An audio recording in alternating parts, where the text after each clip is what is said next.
Hello everyone, it's Jamal Thomas. Welcome to the Progressive Soapbox. So let me make sure I am up. What I'm going to end up doing is I'm going to do the live video here, and I'm going to push this to my regular site.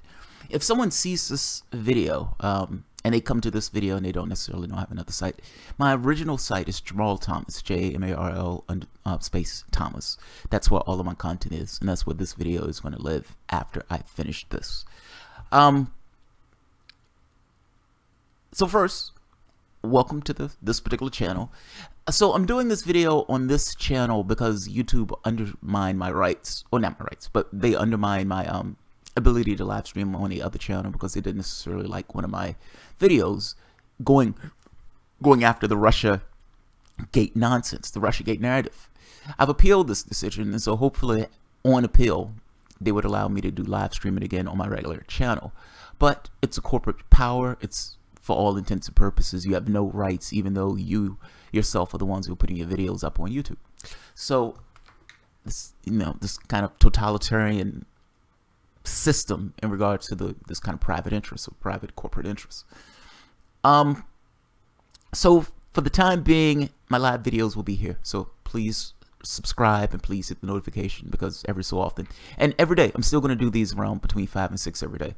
So this will be the channel in which I would do these on.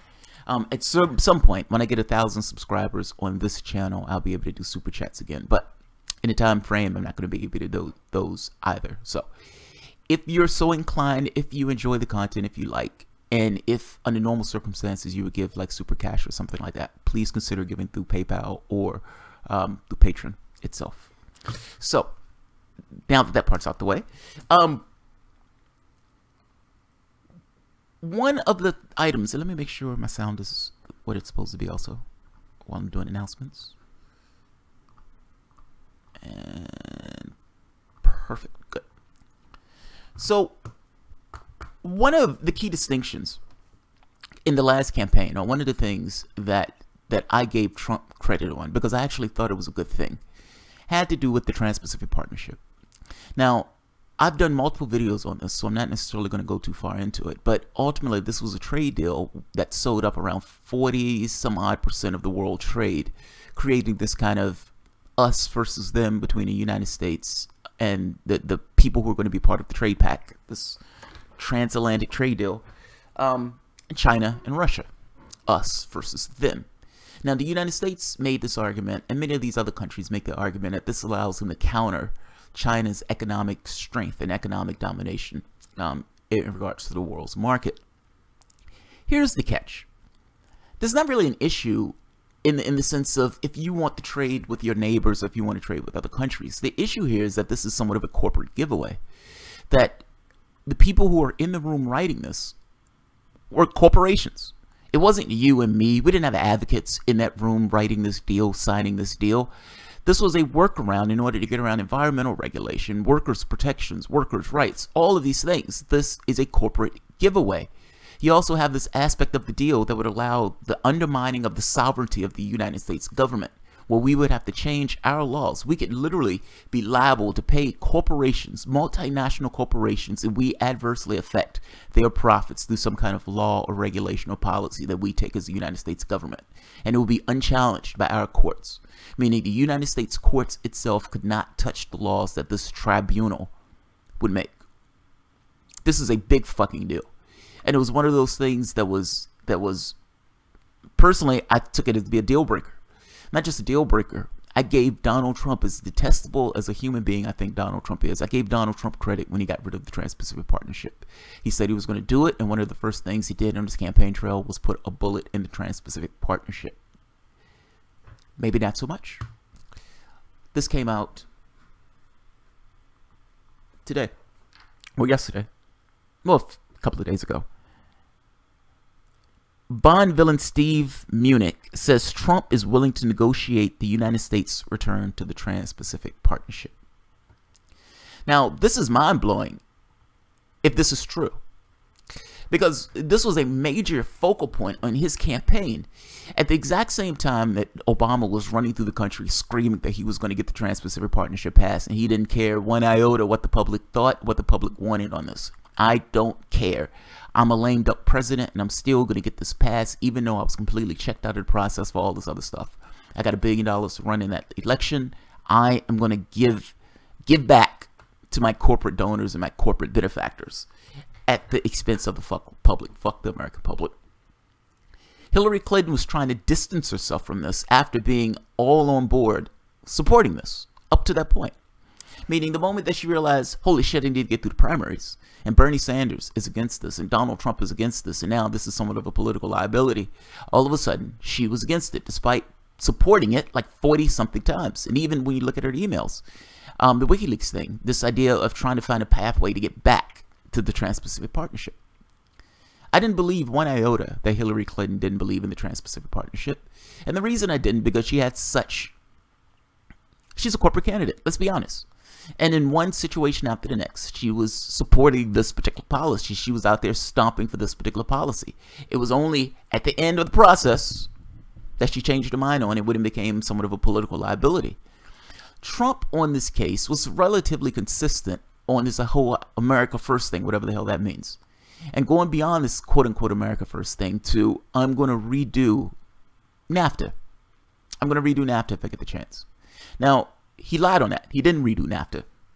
And beyond that redo NAFTA, even though he got rid of the Trans-Pacific Partnership, apparently, there's a potential that he's going to find a way back to this particular deal, which would, if I'm being honest, make him no better than Hillary Clinton.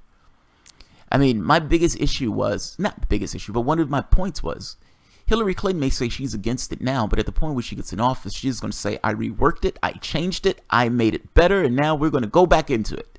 Knowing full well that once she's running against somebody like Ted Cruz or, hell, Donald Trump himself, that her argument would be, Donald Trump is a maniac, don't pay attention to anything that I've did, you need to vote me in office, not for the things that I did in office, meaning don't let your vote count for what I've done while I was in this office. This is assuming this if she won. Don't pay attention to what I did. Pay attention to who I'm running against. Meaning, you would have forgiven her for passing the Trans-Pacific Partnership as long as she was running against a maniac. Meaning, that's why I always assumed that she would go back to it, because I didn't necessarily think that anybody will hold her accountable for not going back to it, if that makes sense. Well, it sounds like Donald Trump is doing something similar, or potentially is doing something similar. This idea of maneuvering his way back to the Trans-Pacific Partnership. Using the same fig leaf of, I changed it. This would be a magnificent betrayal. Like, this would be a betrayal that goes beyond the scope in regards to what betrayal is typically understood from a political context. This wouldn't have just been a lie. This would have been an over-the-top, gargantuan lie. I don't think Donald Trump cares if people find out that he paid a porn star to keep that affair a secret. I don't even think he necessarily cares about the grab by the pussy video. I don't think he cares about most of that stuff. That stuff falls off of him. The bar is set so low for him that all of this stuff hits him and people just kind of assume that's what I expected. That's the quantity that we're dealing with. But let's be honest, this is different.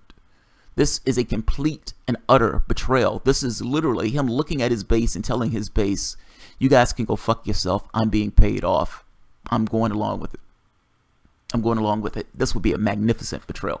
Let's take a look at the story first, and let's talk about it shortly. I'm not going to keep this one long.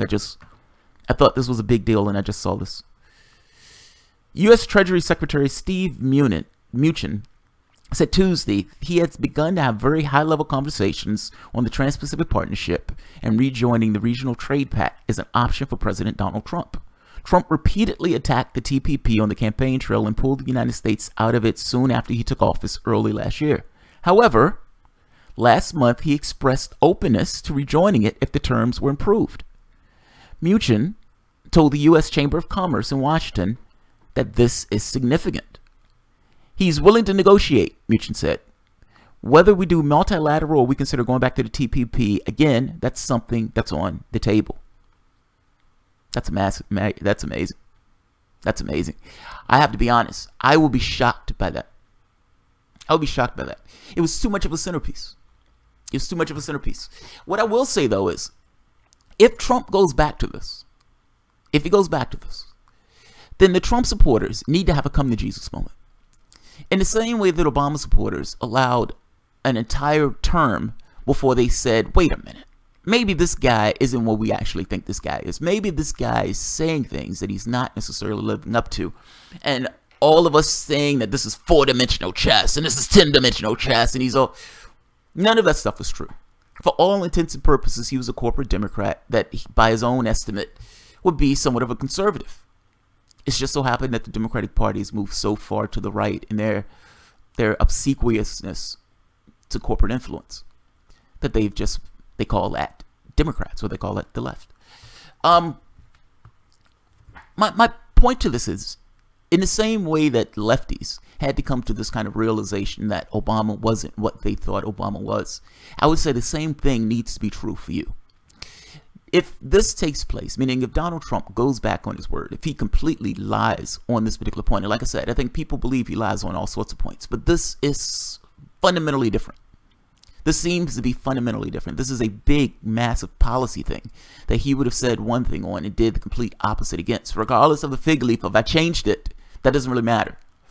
What I'm saying is, if you're a Trump supporter, if you're consider yourself an independent and you, for whatever reason, voted for Donald Trump, don't you have to, at the very least, ask yourself, this blue-collar billionaire said all sorts of things during the campaign trail. Am I going to hold him accountable to the things that he said during the campaign trail or not? Now, my argument has always been, it's not one party or the other, it's both. Your problem lies in both. And for as long as you keep yourself in that political process and keep yourself believing that it's one or the other, and you're being tribal in the way that you're going about your affairs, and you're allowing yourself to be divided purely, you know, in this kind of, this chum bait, this stuff that they put out in order to get these two sides from going at each other, like this kind of human cockfights, then you're always going to be blinded by this, and you're always going to be led around by this. What I'm asking is, if he betrays you on this point, he's betrayed you on a lot of points, whether you want to talk about the environmental regulations, but to be fair, he's always made the point that, that the environment doesn't really matter, so fair enough. But him saying that he wasn't going to benefit in regards to the tax deal, oh, he lied magnificently about that. He's raised taxes on the middle class and the lower end of the income spectrum for the expense of his plutocrat friends. I mean, he's talking about like trillions of dollars in tax changes. And Trump Care, do you honestly believe that Trump Care was in your best interest? Meaning he took a version of Obamacare, he made Obamacare shittier, used it in order to get a tax cut, and sent that out and sold that to you, the public. What I'm asking you is, do you honestly believe that he was doing this stuff because it was in your best interest? Or do you believe he was doing this stuff because it was in his own best interest, his own political reasoning for doing this stuff? What I'm getting at here is, if the things that he said during the campaign trail are found not to be true, meaning if he's over the top lying to you in one issue after the next, you don't have big, beautiful health care. He tried to get rid of Obamacare and tried to replace it with a shittier version of Trump Care. He was not going to replace health care in a sense. He wanted to give his plutocrat friends a tax cut. He did give himself a tax cut, regardless of what he told you. He did give himself a tax cut. And in this particular case, even if you're okay with what he's doing about the immigrants, even if you don't give two shits about the environment, do you care about the United States sovereignty? And if you're being honest with yourself, and you're being honest with your appraisal of this particular president, even if you originally supported this president, if you're being honest in your appraisal of this president, and this president goes back on something as fundamental as the Trans-Pacific Partnership, how can you honestly support somebody who's lied to you in such a magnificent way? How? How?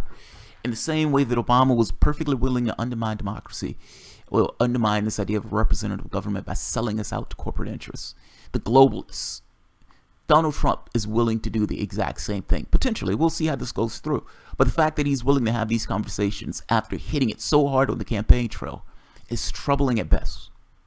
It's troubling at best. And that should be a wake-up call for people who thought that he was something fundamentally different. He's not fundamentally different. He's just a Republican. Just because he has a certain cadence about him doesn't necessarily mean that there's actual substance to the cadence that he's putting out. His tone is different, fair enough. But ultimately, he acts just like a regular Republican. And there wouldn't be that massive a difference if Mike Pence was in that office, outside of being more theocratic than what Donald Trump is. This should worry you. This should bother you. Yeah, this should bother you. Yeah, I think this is somewhat of a big deal. That's why I'm doing this particular story right now. I've always made this point that on the things that I agree with Trump on, fair enough. Like if Trump does something that I'm like, look, I think he's gross all around. But if he does something that I actually agree with, I would just say, good job. I agree with this particular point. When I disagree with something, I will also put that stake in the ground. I try to be fair in my appraisal of Donald Trump, going from one issue to the next, whatever those issues are. There's so many things that I completely dislike that I can't necessarily do videos all the time bashing Trump. And to be honest, I don't necessarily see it as being a good waste of good focus of time because every other network already does that. On big items, though, and I would consider this to be somewhat of a big item, it needs to be called out. This should be called out. If Donald Trump betrays you on this, if this is complete and utter capitulation to the corporations and to the capitalists and to the globalists at your expense, at the expense of democracy, at the expense of a representative government, don't wait for as long as lefties did to come to some realization that this guy is lying to us and this guy is fucking us over. You need to come to that realization a little bit sooner. You need to come to it a little bit sooner. Let me end it on one point.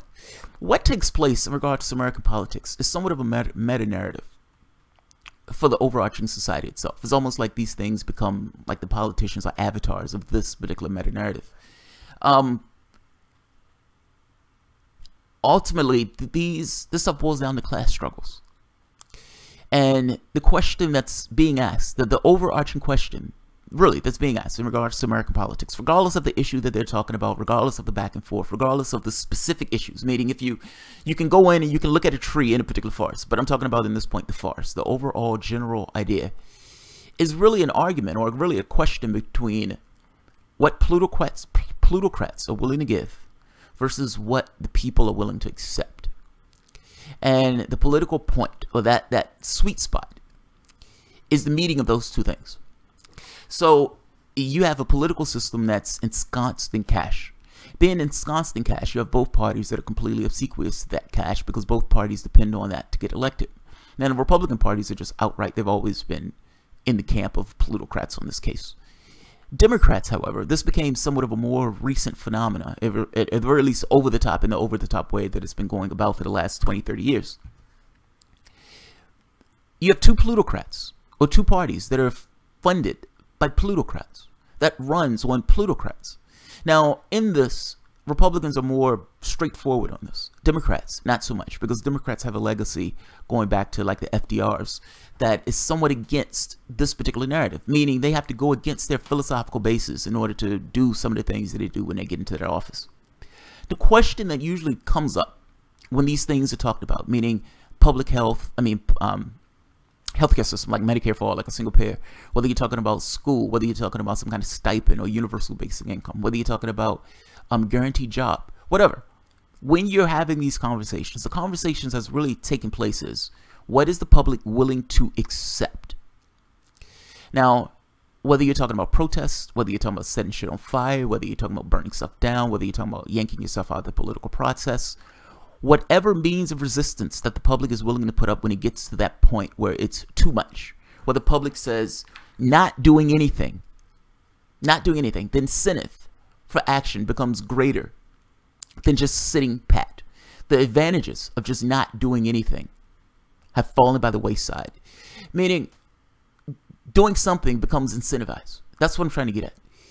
The point where people say, I need to do something, that's the sweet spot. That's the sweet spot. That's the spot where politicians, meaning politicians are going to give you whatever you're willing to accept. You either have dollars or you have pitchforks. For all intents and purposes, up to this point, for the longest time, you've only had dollars. You haven't had pitchforks in this process. So the dollars have had the run of the house. They've had the run of the house. The question really does boil down to, what is the public willing to accept? And at which point does the public say, enough? When the public says enough, things will change. When the public says enough, things will change. Now, that's not necessarily immediate, but that does mean being able to hold political leaders accountable for the things that they do, and not just political leaders, to understand that this is somewhat systemic. My reasoning for continuously saying that this is not about one party or the other, it's both, is because both of these parties are functioning and running under this particular political system that's ensconced in cash. There is an imperative, there's an incentive here to maximize your profit, whether you're talking about in a political world or business world. The incentives of this system drive the behavior of this particular system. Donald Trump may not necessarily be the best of people, and I don't necessarily know Donald Trump's reasoning initially for going against the Trans-Pacific Partnership. What I will tell you, though, I would imagine that he has a lot of people whispering in his ear telling him that you need to go back around to this, and they don't necessarily care about the political fallout because they are not necessarily adversely affected by the political fallout. That's on him. Politicians are the public relations people between the plutocrats and the rest of the public. The positions and the peculiar things, the forms that these guys are taking is essentially the interests of their plutocratic leaders, the people who are giving them money to take particular positions. In order to know what the top 1% wants, ultimately that's usually just the agenda of whatever's on the political radar. Because again, you either have dollars or you have pitchforks. In this case, there are no pitchforks, there are only dollars. I guess I'm making this point that there needs to be more pitchforks. And it needs to be trans-party. It needs to go beyond this idea of one party or the other. It needs to go to the system itself. This kind of human rights movement, or this movement to kind of take back power from government in this way. This is fucking insane. Your government is willing to sell you down the river, literally. Your president, the guy who ran on the campaign against the Trans-Pacific Partnership, is now potentially in talks to sell you down a river on this very specific thing that he himself completely campaigned and rallied against. It's not one or the other. It's both. And it's driven by the political system and the system, the economic system that we find ourselves. You have a predatory economic system that literally runs on cash. And you have a political system that's completely dependent on that economic system. And those human beings who also seek to maximize their profit and seek to advantage themselves, either in positions once they get out of government or getting the money and resources themselves in order to run in their political campaigns, become dependent and obsequious on this cash, regardless of the political party. And this was what I'm trying to get at. Donald Trump was not something fundamentally different. Donald Trump was not a blue-collar billionaire. Donald Trump has always and only been about Donald Trump. The sooner his supporters realize that, the better off they will be. And the fact is, the very point that he's even talking about this should be troubling. And it should bring you to this kind of crisis of conscience, of saying, if I'm going about my affairs in a way about integrity, and this is not purely just this kind of hero worship, then I need to look at what he's actually doing. And if he's doing something that he was absolutely against, and that I myself was absolutely against, and he's going back on that, I've never liked Trump. So this is not an issue for me. But for the people who actually did like him, for the people who did support him, for the lefties who decided they wanted to vote for him and support him, you have to ask yourself this kind of question of, if he goes back on this, what does that mean? And do you continue to support the guy when he's royally fucked you over and sold the representative government down the toilet? And by the way, Obama was going to do the same thing. Obama tried to do the same thing, and Hillary Clinton was going to do the same thing. This is not about parties. This is about the economic and political system to which you find yourself. And the sooner people realize that it's not the issue of parties, that this is literally goes beyond parties. This is both. Nothing is going to change. Stop letting them play you one against the other. The problem is both. The problem is both. All right, so I'm going to end this, and I'm going to push this up on my regular site. I see there are a few people here. Thank you guys for showing up. Unlikely Ally, welcome. Thank you for following me to this one. The only difference between Republicans and Democratic parties is the velocities with where their knees will hit the floor when corporations knock on the door. Ralph Nader. Fucking A, Ralph Nader. Ralph Nader's right. Ralph Nader's right. And that's sad. That's really, I mean, that's profoundly sad. I'm putting the article at the bottom so people can read it. And like I said, this is going to be on my site. So my live streams are going to be done on the Progressive Soapbox. So if you get the opportunity, please register for this site also. And if you're seeing this video first, please go to my original site, Jamal Thomas. So, all right, guys. If you enjoy the content, feel free to share, like, subscribe, and of course, you can always support through Patreon or PayPal. Thanks, guys.